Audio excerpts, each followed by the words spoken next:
Hey guys, it's Demo. I am here to give you another update on my Wroncho build. I have a few exciting things going on.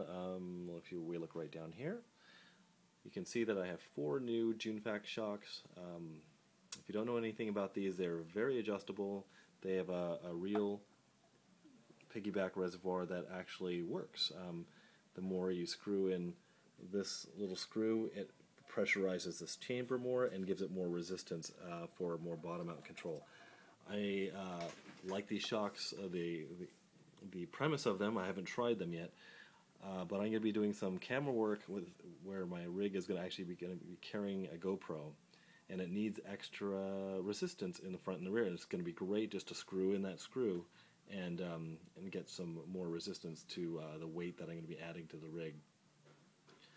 One of the problems I had that I don't like, well, I don't like anything about the stock shocks is, number one, they leak. It seems like no matter what you do, they leak. And number two, there's always a binding issue right here with this the spring divider. It gets hung up on the threads for the shock. So, okay, moving on. Let's see here, going kind of quickly. Last time you saw my truck, the battery was mounted back up here, and the reason I had it there was because underneath the link that had to go around the drive shaft was actually, if I mounted the battery here, it would have been hitting, so I had to move it back up here. Well, I have it back into its position. I made a steel plate that is drilled into these two cross member holes. I don't have the proper screws in there right now. I still need to get some new screws, but I'm going to take the battery out right here.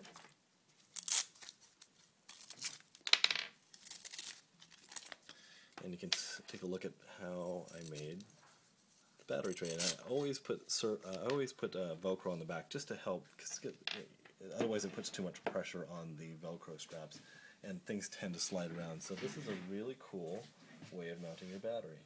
All I have is some little indentations here for the battery straps so they don't slip off the ends. And once again, you can see that it's not laying on the frame. It's actually got a gap there. And this is quite stiff because it is made of steel. So it is made of steel, so that means it is not lightweight. It is a heavy plate, which I don't mind. It's not too bad. So, you know, people might think, too much weight, it has to be lighter, but the plate steel is pretty well made. I actually just cut it out of some scrap steel that I had. The way I made this is I made a cardboard template. You can see that where I had my marks. This went right in here. This is my blank, so I could cut out the stainless steel. And that stainless steel was actually came from, this used to be a high-end stereo backplate, and it's super heavy. And you can see where I cut everything out with tin snips. I eventually bent everything back straight and then polished it to a nice brushed finish. I don't know if you can see that. Ooh. No, you can't have one. Alright, moving on. I have my stock radio, which is right here, which works great. I like them. They're inexpensive and they fit my hand really well.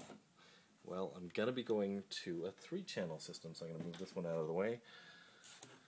I bought this radio off of RCC Crawler, the classified sections. I'm pretty much building this whole truck from the RCC classified sections. I've been getting some great deals, and I'm just watching the board every day.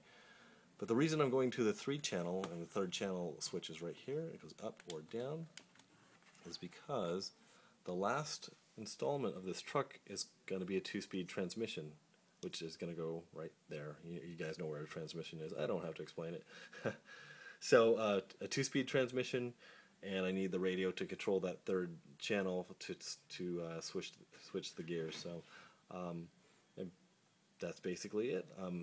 I've been having a lot of fun with this build. The trucks, it works great.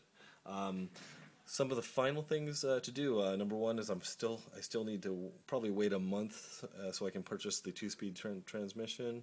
I'm going to get custom-made links here so they're not all pieced together. If you can see this link is made out of 1, 2 pieces, and the front one, you can't see it. Let me see if I can see it. If I tip this up like this, it's pretty funny.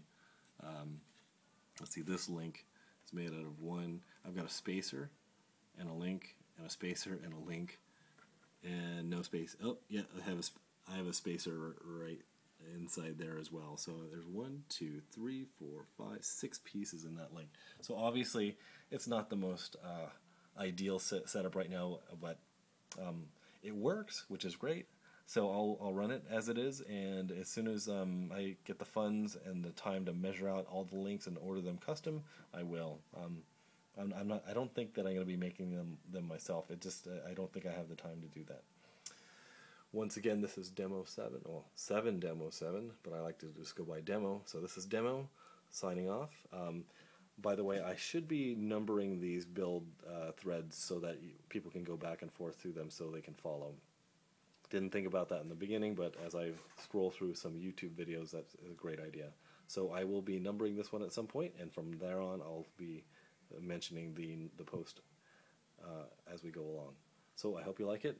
So next time you see the truck, Junfac shocks, and that should be quite a good upgrade. If you haven't seen my narwhal video, it is a camera that's mounted off the front of the truck, facing backwards towards the truck. It's an idea from a mountain biking video. The first go around that I did was with a heavy camera, and I should be getting a GoPro pretty soon here, just to do those videos. Anyway, hope you guys like this. Take care. Have a great day.